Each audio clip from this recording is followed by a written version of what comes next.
Welcome to the American Intelligence Media. I'm Douglas Gabriel. I'm your host today with Michael McKibben. Welcome to the show, Michael. Thank you, Douglas. Glad to be here. We are going to talk about the golden share. One of the most confusing things and one of the most fairy tale-ish conspiracies now proven by you and your investigators and your researchers, your miners, as Betsy calls you.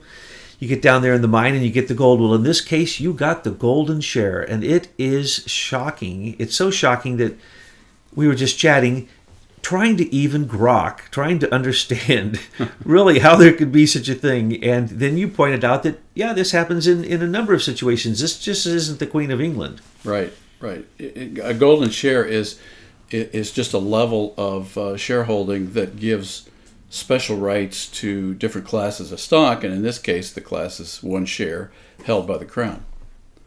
So that gives the power and control in those situations to the person who holds that share, which in the case of many British companies is the Crown. But that information is really hard to find. I will tell you that.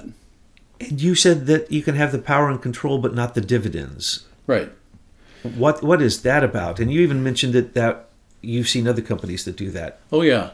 It's called classes of stock. And I think most people who have never started a company or maybe only started one in their lives would never deal in this area. But all of our large companies have multiple classes of stock, A, B, C, D, E, F, and so on. And each level has a different set of voting rights associated with it. So in more sophisticated structures, you can even split the voting power or controlling power in a class from its right to participate in equity and dividends. So in theory, you could have one golden share at the top, using a hierarchical structure, one golden share at the top that has only voting rights and no dividend rights. And then all the dividends are distributed in lower classes of stock, but they don't control the company. The golden share would, which is the case with the Crown. And this is Serco Awareness Month, as I'm sure you know. Instead of saying go, go, Serco, we're going to say no, no, Serco. And then you found the golden share in Serco, and that's connected to the atomic weapons establishment in England, and that's connected to Lockheed Martin, and then that's connected to the British National Fuel Limited, and that's connected to a company called EIL, and somewhere in the middle of all of it, there's a golden share where we see that the Queen has somehow almost control over the three largest military industrial corporations in the world: Lockheed Martin, BAE USA, and BAE PLC. How is it that this can possibly be connected, that the Queen could be connected to Lockheed Martin, which does so much work for America, and she has this golden share, this ability to veto anything she wants, this power and control, and I can't help but think somehow I trust that the Queen's going to get her dividends. Yeah, well, the trick is to read the details of each annual report of all these companies, because as is typical of these structures, they're convoluted, and they are meant to keep most people out of understanding what's going on. So I guess fortunately or unfortunately, I've read a lot of annual reports now and have started to see that most of these reports, all these reports, are prepared by lawyers and accountants, and so between them they present a report which gets into the financial holdings, the assets, the liability, the balance sheet, the profit and loss statement, and they get into the beneficial ownership. In other words, they disclose who owns more than 5% of the shares in any company they're reporting on, and what the directors hold, what the chief officers hold. So there is a lot of detail in those reports. But the curious thing about describing the golden share in these reports is it's completely oblique, and if you weren't really looking for it, you could easily miss it. And what we've noticed is that the wording in all of these documents tends to be such that most people they would read right over it and not understand what they're reading. So that that's the first thing you got to realize when you look at these annual reports. Now, what was your question again? Well, when the Queen has the golden share, didn't you say she can also yes. give it out to somebody like the Secretary of Treasury or whoever, and then they have this amazing power? The specific way that the golden share is just a name. It's not described as the golden share in any of these reports. It's usually called a special voting share or a special preference share, something to that effect. And there are several types of these mechanisms, depending on whether we're reading about a foundation, which in fact is the way the Crown agents are controlled, or we're reading about Serco, which on the surface is controlled by its chairman, Sir Roy Gardner, or its CEO, which is his last name is Soames, Rupert Soames, and he's got an OBE, an Order of the British Empire, and so those two gentlemen specifically take an oath of allegiance to the Crown as a part of their royal holdings. So you've got that mechanism control, but there's another mechanism of control specifically related to Serco and AWE, the atomic weapons establishment in the UK, and Lockheed Martin, and that is the fact of who do they have their main contracts with. So let's just presume that you don't have the golden share, but you control 70% of a company's business. Don't you in fact have control of that organization? Wouldn't you think? Yeah, you'd think. Yeah. So anyway, the votes are one thing. Who gives them the business is another element. So as far as we can see now, we haven't dug into every subcategory of Serco yet because there are many. I'm going to guess 60 or 70 to sort through, which I hope we do this month with this team of researchers. But you have to start digging into each one of those and see where the real business is, to see where the real power is in the situation. What we're finding is in each one of these, there have been clever mechanisms built in to make sure that either the company is controlled outright through the golden share, this special share, or it's controlled by the fact that the majority of the business that the organization has comes from Great Britain or the U.S. The case with AWE is really interesting because I think I've mentioned previously in talking to you, they've got a very confusing disclosure in the AWE annual report because it shows the golden share, which means the Crown holds the control, and yet in the back of and by the way, Lockheed UK is the third of 1/3 of the shares, along with Serco and the British Nuclear Fuels Limited. But in the back of the last page of the annual report for AWE, it says that the directors consider Lockheed Martin US as the controlling entity of AWE Limited in the UK. Which is very confusing because the golden share has the veto power. So correct. Though Lockheed may have power, they don't have controlling power because the Queen can veto anything. Right. But you've got multiple entities in there that show the golden share. You've got not only Serco, but you've also got the British Nuclear Fuels Limited. So you've got 2/3 of the voting shares that are held in two golden shares in AWE. So that's 2/3 of the votes. And yet in an organization like that, you still have this disclosure that Lockheed Martin America runs the AWE network in Europe, in Britain.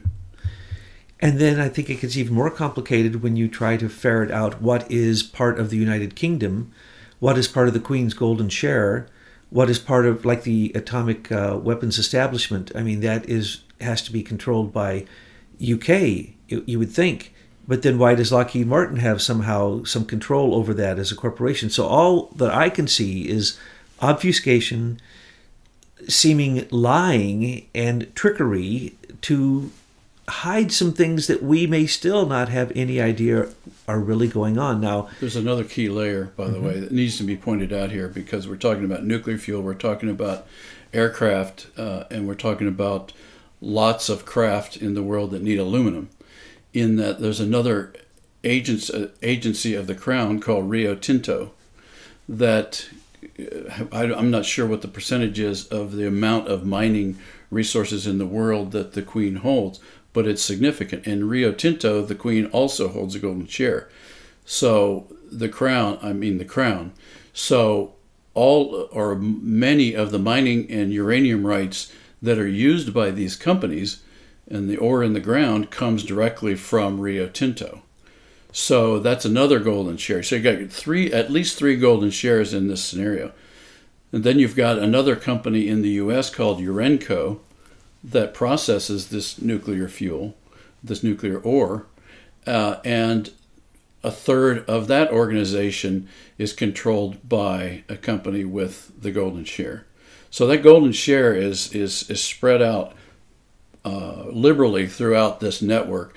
And then when you layer on top of that the fact that between the British and the U.S., our military pretty much controls the contracts for this organization, you see pretty tight control. These are turf wars for markets, and you're just describing the uranium market, which then bleeds into, as you pointed out, planes, missiles, weapons of war, nuclear facilities, all this crazy uranium-1 battle with Putin. Really, there was a battle going on for 10 years that we now can see very clearly between, and this is just amazing, between Putin himself literally and Rosatom through Tenam and the Queen through Urenco. But the Queen might have won on that one because the Queen, as you pointed out, is one of the, literally, it's the UK. The UK owns our largest uranium enrichment plant along with Dutch National Holdings and German Holdings, two companies. Correct. So you get this idea that as we are using our old facility, uranium enrichment facility at Oak Ridge, and taking it uranium from a variety of sources with the Russians, and particularly through uranium-1, the sources that Hillary Clinton and CFIUS approved and Jeff Sessions approved and the whole gang in Washington approved, giving our uranium to Putin and then using our facility to enrich it while he then enriches himself by selling it back to us. The same thing was happening with the Queen with Urenco, except that she really jacked us around. She said she'd build this facility for $1 billion. She got $1 billion into it, needed $2 more billion to finish it. Who paid for it? U.S. taxpayers. And then what happens? Her Rio Tinto uranium rights, she just digs them up and brings them across over to New Mexico, enriches them in a facility 2/3 paid for by taxpayers, gets the money, sells that to our uranium facilities in a war with Putin, in a turf war in America for our uranium. And so when we're talking about golden shares, it gets really sticky because I think golden share has so much to do with the crown, the queen or the king, whoever, in Britain. And then, but you also see like a Putin who almost has a golden share in Rosatom.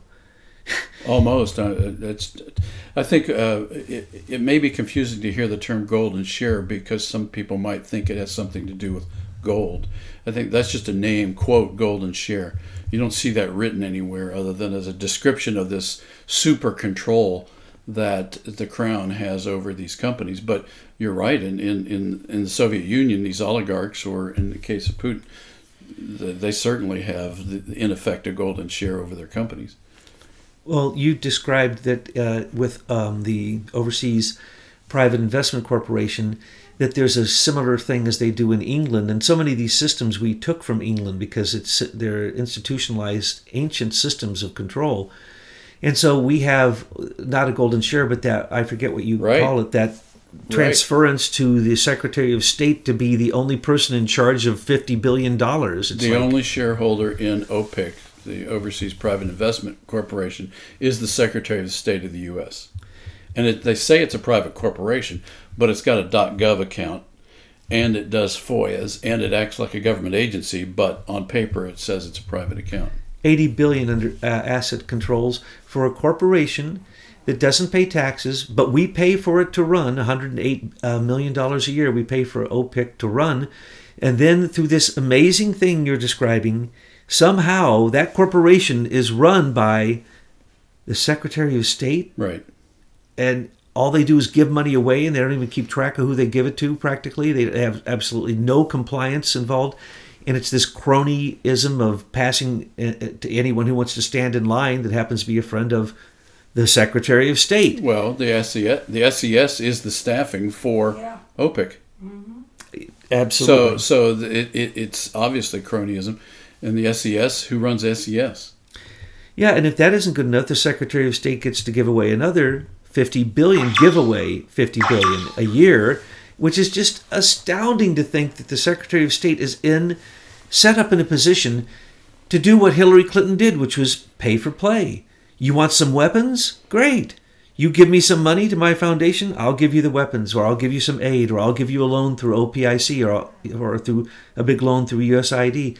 Or how about if I look the other way for Uranium One and then you give me $145 million into my foundation? How about this happened to every country practically that she visited when she was Secretary of State. Some deal went down, she was enriched, and she gave away taxpayer money. Now, we were talking about the golden share controlling the largest corporations in the world. Lockheed is bigger than most nations and certainly more powerful. And now we find that the Queen is somehow deeply interwoven into our number one a military contractor in America, which is also our number one corporate intelligence group in America, which just was taken over by, merged with Leidos. We could talk about that all day long. But what you're talking about is, how is the Queen, why would the Queen in any way be involved in our military, or the company that has ripped us off for more than any other company in America? Lockheed Martin is responsible for trillions of dollars of ripoff of this country through the missing money from the Pentagon, just by sheer logical deduction. If the Pentagon is $9.5 trillion in the hole from contracts that they cannot follow with their bookkeeping, and Lockheed Martin has always been number one, number two of military contractors, then certainly they got some of that money. And James Comey worked for them to make sure that when they are charged with billion-dollar cost overruns or total fraud, they only pay small fees. Well, I'm just being reminded of a short conversation I had with Professor Jim Chandler back in 2001, and he said to me, you can't think of the private contractors who supply the Department of Defense is anything but an extension of the U.S. government. Now I understand what he's talking about. It is an extension of the U.S. government. These quote private companies. Well, that's what we're pointing out. In so much of the way that Serco came into existence, it was because one monopoly after the next, government-supported monopoly, transformed so that it wouldn't look like it was a monopoly. And in the end, the monopoly goes to the Queen through Serco. It's like, what? Right. How did that happen? Because it's a monopoly. They know that it's happening. It's like Standard Oil. It's like any of these Silicon Valley, they act as if they're monopolies, Google, Facebook, Twitter. These are government-supported monopolies, right. And the golden share is nothing more than a corporate way, a legal way, to make sure that you can hide what's really going on. Well, you can hide any activity that's unconstitutional from our Constitution by shifting it to the European or British side of the operation. So there's this, it's apparent, there's this fluid activity between these various entities that cross national borders and allow them to do whatever they want. They set their own rules. They staff their own companies. They provide funds. Whenever they need outside funds, they get some more from the U.S. taxpayers. That keeps it flowing. It's pretty apparent what's going on now. And so now I'm beginning to understand why these people are so darned arrogant, because they know they run the situation. And President Trump came in and looks to upset what they have built for the last, 150 years. Oh, absolutely. They have it sewn up. And I'm always harping upon corporate intelligence that serves the military and the federal government. But equally as powerful is the corporate intelligence that serves industrial espionage. Right. And that's what we're talking about here, is this is legalized industrial espionage that sells out entire nations because of agreements called Five Eyes. The Brits aren't my friend. I don't know who, maybe they're your friend. They're not my friend because Christopher Steele was a Brit. He created the Trump dossier. Every time, guess who it was that was actually surveilling Trump? Oh, that was the Brits, the British intelligence agency working directly out of Fort Meade, Maryland. Who is it that actually spies on people in the Congress? Oh, that would be the Israeli Mossad. That would be, these are agreements that we have with intelligence agencies, New Zealand, Australia, Canada, Israel, Britain. I don't trust any of them. I don't want any of them involved in anything to do with informing our president about intelligence, like the good intelligence that came from France and Britain about the gas attack in Syria. Well, we knew there was no gas attack, but when these people put their entire intelligence community on the line and says, no, we will swear, here's the proof, what are you going to do when you're the president? Say, no, you're all liars? He already said that to the intelligence community. He said, I don't want any of your intelligence reports from the beginning. I don't even know if he receives any now. The point is he had his own intelligence, and that is called industrial intelligence. They can call it espionage, but Krul and other groups like that, they rule the world through economics, and what you're describing are the legal mechanisms of hiding those control valves, those linchpins, those golden shares, the golden key that opens the magic box for just the right person. And it's really disturbing, but in all of this, once you see how simple it is, you can see how easy it would be to pull the plug.